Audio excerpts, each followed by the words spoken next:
दूसरा एक शख्स वहां बहुत परेशान है, उसका नाम है असीम मुनीर। वो वहां के सेनाध्यक्ष हैं। इसने कुछ दिन पहले ऐसी एक स्पीच दी भी थी जिसमें भारत के हिंदुओं को अटैक किया कि हिंदू लोग हमसे अलग हैं, हम एकदम अलग हैं, हम एक हो ही नहीं सकते हैं, इस तरह की बातें की। जो एक हिंट अपने आप में था कि कुछ तो पक रहा है। और जो लाइव टेलीकास्ट कर रहे हैं उसको एडिट कर रहे हैं ऑन द स्पॉट और भेज रहे हैं अपने आकाओं को। और जो इतनी बड़ी बड़ी भारी भारी बंदूकें आराम से संभाल पा रहे हैं, जो किसी से पूछ रहे हैं तुम्हारा धर्म कौन सा, हिंदू, सीधे मार दिए सिर पे। इतने ठंडे खून के साथ किलिंग करना मजाक नहीं होता है। जो इतना कोल्ड ब्लडेड मर्डर करता है, इसका मतलब वेल ट्रेन्ड व्यक्ति है। उसको ट्रेनिंग कहाँ से मिली है? मुझे कल एक ऐसी घटना हुई, उसके बाद मुझे लगा कि मुझे थोड़ा सा आपके साथ डिस्कस करना चाहिए। अभी जो मुद्दा चल रहा है कश्मीर वाला, वो ये समझने के लिए कि एक सिविल सर्वेंट होने के नाते आपकी भविष्य में क्या जिम्मेदारी होगी। कल को आप एक जिला संभालेंगे, राज्य संभालेंगे, देश संभालेंगे, और देश संभालते हुए आपके हाथ से छोटी सी गलती हो गई तो बहुत भारी पड़ेगा पूरे देश को। इसलिए हमारा होश दुरुस्त रहे, जोश कंट्रोल में रहे, दिमाग ठीक से काम करता हो, ये बहुत जरूरी है। जब भी ऐसा हो तो पहले सोच के देखिए कि कौन है जिसने ये किया होगा। और समझदारी का मूल लक्षण पता है क्या है? आप चीजों को अलग कर पाते हैं, चीजों को मिला के एक नहीं करते हैं। जो चीजें अलग अलग हैं उनको अलग अलग करके देख पाने की क्षमता आपके अंदर है। ये किसने किया होगा, कौन होगा? और इसका सबसे सिंपल तरीका समझने का क्या होता है? जिसको इससे फायदा होगा उसने किया होगा। अभी एक पर्सपेक्टिव ये चल रहा है कि पाकिस्तान ने किया है। कुछ लोग ये पर्सपेक्टिव बना रहे हैं कि सारे मुसलमानों ने मिलकर ऐसा किया है, मुसलमान लोग चाहते हैं कि हिंदुओं को मार दिया जाए। और जो इमोशनल लोग हैं बहुत ज्यादा, उनको भड़काना सबसे आसान काम दुनिया में होता है। अगर हम दो ऑप्शन लेके चले, एक लेके चले कश्मीर के मुसलमान, एक लेके चले पाकिस्तान। मैं पाकिस्तान को एक कह रहा हूं, पाकिस्तान भी एक नहीं है। पाकिस्तान की आर्मी अलग है, पाकिस्तान की सरकार अलग है, पाकिस्तान की जनता अलग है। कश्मीर के मुसलमानों को ऐसा करने से क्या फायदा होगा? फायदा होगा या नुकसान होगा? नुकसान होगा। इतने सालों की दहशतगर्दी के बाद 1980 के दशक के अंत में जो माहौल बिगड़ा, तब से बिगड़ा ही हुआ था। 2019 के बाद जब 370 को एब्रोगेट किया गया, तब भी कहा गया कि माहौल बिगड़ेगा, पर माहौल लगभग स्थिर रहा, संभल गया। पिछले 2 सालों में जम्मू कश्मीर में टूरिस्ट जो गए उनकी संख्या 22 लाख से 25 लाख थी, और पिछले साल 2.5 करोड़ की संख्या थी। 10 टाइम्स बढ़ोतरी हुई वहां के पर्यटन में। और वहां का मुख्य उद्योग तो वही है, पर्यटन ही, टूरिज्म है। वहां का टूरिज्म बढ़ने से क्या हो रहा है? वहां के लोग खुशहाल है। पर जिस देश से आपको रोज रोजी रोटी मिल रही हो, आप चाहेंगे कि उस देश के साथ आपका संबंध अच्छा रहे। कोई भी चाहेगा। पेट भरा रहेगा तो आप सब बातें कर सकते हैं, पेट ही खाली होगा तो क्या बात करेंगे? और ऐसी रिपोर्ट्स में 3-4 दिन से पढ़ रहा हूं कि जो बेरोजगार युवक वहां पर पाकिस्तान के आतंकवादियों को बॉर्डर क्रॉस करवा के कश्मीर के अंदर लेके आते थे, उनमें से एक भी उपलब्ध नहीं है, क्योंकि उन सबको रोजगार मिल गया है। उनको उस काम के लिए मिलता था 5,000 रुपए, आजकल वो हर महीने 40-50 हजार रुपए कमा रहे हैं, केवल टूरिज्म की वजह से। जितने होटल थे सब भर जाते हैं। अब क्या करें, लौटाएं कैसे? तो वहां के लोगों ने अपने घरों में एक एक कमरा निकाल दिया टूरिज्म के लिए, गांवों तक में निकाल दिया कि सस्ते में हो जाएगा, थोड़ा दूर जाके रहेंगे गांव में। घर के अंदर लोग रखते हैं कि टूरिज्म का डेवलपमेंट होता रहे। और जिस चीज से पूरे राज्य की इकोनॉमी चल रही है, कोई अपने पेट पे लात क्यों मारे? इस बात से दिक्कत किसको हो सकती है? कश्मीरी मुसलमानों को दिक्कत है नहीं। ये हो सकता है कि उनमें से कुछ लोग किसी के बहकावे में आए होंगे, ये हो सकता है, क्योंकि लोकल सपोर्ट के बिना इतना बड़ा हमला नहीं हो सकता है। ये बात भी सही है। तो मेरी पहली बात है, समझने का तरीका यह है कि कश्मीर का सामान्य मुसलमान, 2-4 अपवादों की बात मैं नहीं कर रहा हूं जो लोकल सपोर्ट कर रहे होंगे, सामान्य मुसलमान ये नहीं चाहता होगा, क्योंकि उसका तो रोजगार बढ़ रहा है, आय बढ़ रही है, वो ऐसा क्यों चाहेगा? तो कौन चाह सकता है? इतना दुरुस्त हमला है, इतनी तैयारी के साथ हमला है, कोई रैंडम व्यक्ति नहीं कर सकता। कोई व्यक्ति रैंडमली जाए मार दे भाई? जिनके सिर पे कैमरे लगे हुए हैं और जो लाइव टेलीकास्ट कर रहे हैं, उसको एडिट कर रहे हैं ऑन द स्पॉट और भेज रहे हैं अपने आकाओं को, और जो इतनी बड़ी बड़ी भारी भारी बंदूकें आराम से संभाल पा रहे हैं, जो किसी से पूछ रहे हैं तुम्हारा धर्म कौन सा, हिंदू, सीधे मार दिए सिर पे। इतने ठंडे खून के साथ किलिंग करना मजाक नहीं होता है। कभी आप आईपीएस बनेंगे, पहली बार किसी को मारना पड़ गया ना, कई दिन नींद नहीं आती उसके बाद। जो इतना कोल्ड ब्लडेड मर्डर करता है, इसका मतलब वेल ट्रेन्ड व्यक्ति है, उसको ट्रेनिंग कहां से मिली होगी? तो ट्रेनिंग कौन देगा? सीधी सी बात है, पाकिस्तान से मिली होगी। अब तो ये मान के चलेंगे। पाकिस्तान को क्या दिक्कत है? पाकिस्तान की जनता को मेरे ख्याल से कोई दिक्कत नहीं है। जनता में कुछ मूर्ख हर देश में होते हैं, हमारे देश में भी, उनके देश में भी हैं, जो बिना बात के बिलबिलाते रहते हैं, भारत को बर्बाद कर दो, यहां भी पाकिस्तान बर्बाद कर दो, पाकिस्तान को खत्म कर दो। अरे खत्म करके वो लोग कहाँ जाएंगे? कहीं तो रहेंगे ना भाई। यहां आ गए तो और तबाह हो जाओगे आप। अच्छा है वहां पर है। क्या पाकिस्तान की सरकार को दिक्कत है? हो सकती है, लेकिन मेरे ख्याल से फिलहाल जिसको दिक्कत है वो वहां की आर्मी है। और आर्मी को क्यों दिक्कत है? सिंपल है, समझिए क्यों दिक्कत है। आप तो आईआर भी पढ़ेंगे, सिक्योरिटी पढ़ेंगे, ये सब आपके पाठ्यक्रम की चीजें हैं। क्यों दिक्कत है? एक तो पाकिस्तान एक फेल्ड स्टेट की स्थिति में जा चुका है। कटोरा लेके दुनिया भर में भीख मांगता है, पैसे नहीं है।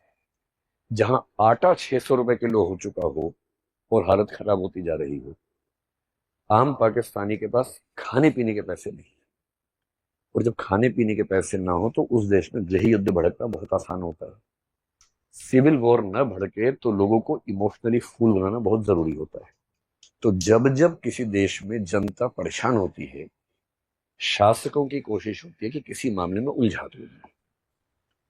और जब भी युद्ध का मौसम बने, हो सकता है कि किसी देश में इलेक्शन होने वाले। एक शायर ने बड़ी खूब पंक्ति कही है, सुनिए आपने पंक्ति वो वाली। तो उन्होंने कहा, सरहदों पर तनाव है, पता करो क्या देश में चुनाव है। क्योंकि लोगों को इमोशनल बना देंगे, चुनाव होगा, उसका फायदा मिल जाएगा। इस समय पाकिस्तान की सरकार क्राइसिस में है, तो पाकिस्तान की सरकार को चुनाव हो या ना हो, जनता का ध्यान भटकाने की जरूरत है, इसलिए वैसा कर सकते हैं। फिर कुछ दिन पहले वहां पर एक घटना हुई बलूचिस्तान को लेकर। पाकिस्तान पेट से है, बलूचिस्तान कभी भी हो सकता है। अब उनको लग रहा है कि सोचो, किसी देश के अंदर ट्रेन हाईजैक हो गई, पूरी दुनिया भर में थू थू हो रही है कि आपसे अपने देश में ट्रेन नहीं संभल रही है। आपके देश का एक बहुत बड़ा प्रांत इतना नाराज है कि आपके देश की ट्रेन पे कब्जा कर लेता है। उनको बलूचिस्तान के मामले को दबाना है, शांत करना है। और शांत करने का तरीका क्या है? कुछ और भड़का दो मामला, उससे लोगों का दिमाग वहां से हट जाता है। तो एक तो गरीबी, ऊपर से बलूचिस्तान, और तीसरा एक शख्स वहां बहुत परेशान है, उसका नाम है असीम मुनीर। वो वहां के सेनाध्यक्ष है, चीफ ऑफ आर्मी स्टाफ है, आईएसआई के चीफ बनाए गए थे। आईएसआई का बेसिक काम है भारत को परेशान करना, उसके चीफ थे। फिर इन्होंने कुछ ऐसी बड़ी मिस्टेक कर दी कि उसके बाद इनको पनिशमेंट पोस्टिंग देके बहुत खराब पोस्टिंग में भेज दिया गया। अब जैसे इमरान खान की सत्ता पलटी, नवाज शरीफ के भाई है, तो नवाज शरीफ के निर्देश पे कहते हैं कि उनको पाकिस्तान का सेनाध्यक्ष रिटायरमेंट से 2 दिन पहले बनाया गया, एक्सटेंशन देके। और इसलिए बनाया गया कि इमरान खान के दुश्मन नंबर 1 है इस समय। इमरान खान और उनके समर्थक इस समय पाकिस्तान की नाक में दम किए हुए लगातार, बात बात पे राजधानी घेर लेते हैं और ऐसा लगता है कि राजधानी कब्जे में है इमरान खान के लोगों के। तो इमरान खान फैक्टर को दबाने के लिए सेना का प्रमुख ये व्यक्ति बना है। और इसके मन में एक परेशानी हमेशा से भारत को लेके, इसने कुछ दिन पहले ऐसी एक स्पीच दी भी थी जिसमें भारत के हिंदुओं को अटैक किया कि हिंदू लोग हमसे अलग हैं, हम एकदम अलग हैं, हम एक हो ही नहीं सकते हैं, इस तरह की बातें की। जो एक हिंट अपने आप में था कि कुछ तो पक रहा है। और इनको यह समझ में आ रहा है कि अगर युद्ध होते रहेंगे तो आर्मी का महत्व रहेगा, युद्ध नहीं होंगे तो आर्मी का महत्व खत्म हो जाएगा।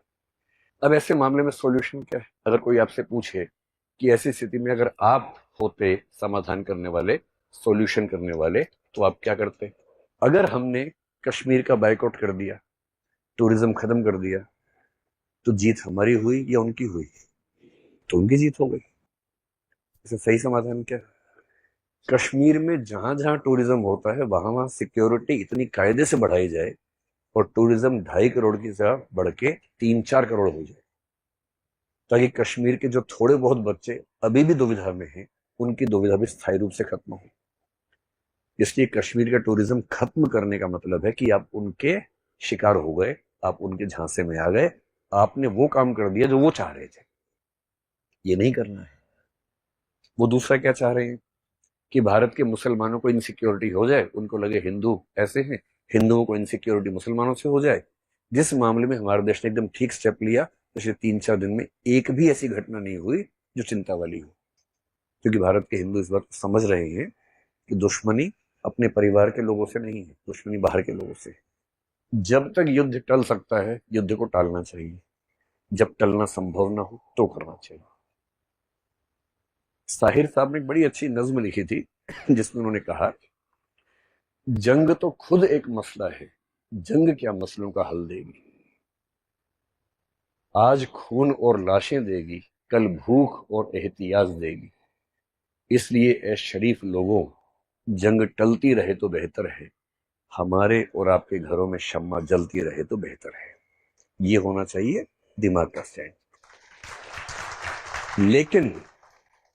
लेकिन आत्मसम्मान, आत्मरक्षा बहुत जरूरी मसले हैं, और जब ऐसी नौबत आ जाए कि अब कोई रास्ता नहीं बचा है तब युद्ध करना जरूरी होता है। लेकिन ये क्लियर होना चाहिए कि ऐसी नौबत आ गई है। द्वंद्व कहां तक पाला जाए, युद्ध कहां तक टाला जाए, तू भी है राणा का वंशज, फेंक जहां तक भाला जाए। दोनों ओर लिखा हो भारत, सिक्का वही उछाला जाए। इस बिगड़ैल पड़ोसी को अब फिर शीशे में ढाला जाए। तो बिगड़ैल पड़ोसी को ढालना पड़े, ढाल देना चाहिए, लेकिन मिसप्लेस्ड एरोगेंस से बचना है। गुस्सा उस पे करना है जिस पे करना चाहिए, उसका नाम लेके किसी और पे नहीं करना है। एक समझदार नागरिक होने की ये बुनियादी जिम्मेदारी है। जब तक बातचीत से मामला बना। और अच्छा युद्ध बंदूकों से नहीं होता है, मनोविज्ञान के स्तर पे होता है, इंटरनेशनल कम्युनिटी को साथ लेके होता है, जो हमने कर लिया है पहले ही। अगर चीन और बांग्लादेश को भी कमेंट करना पड़ ही गया फाइनली, इसका मतलब है कि नैतिक दबाव हमने दुनिया भर में बना दिया है। युद्ध होता है आर्थिक स्तर पर। कमर तोड़ने का तरीका बंदूक नहीं होता है, कमर तोड़ने का तरीका इकोनॉमी को हिलाना होता है, जो हमने पहले स्टेप्स ले लिए। इन सब से बात ना बने तो अंत में होता है कि बंदूक उठाओ और काम शुरू करो। लेकिन वो बहुत बात की बात है, और उसके लिए पागलपन तो एकदम ठीक नहीं। क्या मैं आपको समझा पाया?